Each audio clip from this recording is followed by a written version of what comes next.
По многу години, синоќа на ТВ Стар се случи политички дуел ВМРО ДПМНЕ СДСМ. Во конкретниот случај, аргументите јавно ги спротиставија градоначалникот на Берово Драги Наџински и председавачот на Советот Јован Матеничарски. А како синоќа се одвиваше дискусијата? До 2013 на изборите го имаше ВМРО ДПМНЕ мнозинството во Советот. Нити еднаш не дадоа предлог за да биде зголемена цената на водата и имплементацијата на било кој дел од бизнис. Ќе говориме сега, господине Матеничарски, ти по се изгледа не ги знаеш надлежностите на Советот, иако си председател на Совет.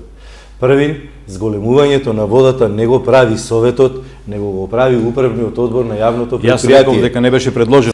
Бидејќи беше дуел, жестокоста не отсуствуваше. Јавното предпријатие не бележи загуби во производството на вода, во канализационата и во собирање на отпад.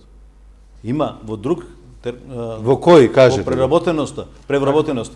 Јавното комунално предпријатие изведува градежни работи како подизведувач на други приватни фирми кои општина Каде произведува загуби јавното предпријатие? Па сега да кажа преработеност.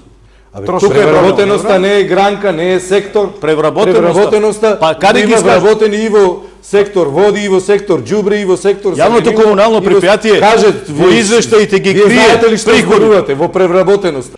Кој е поразениот од вчерашниот дуел е релативно, зашто победници се јавниот демократски збор и аргументите. Од тука, сите честитки до Наџински и Матеничаров, кои најавија дека јавните дебати конечно се враќаат на телевизиите.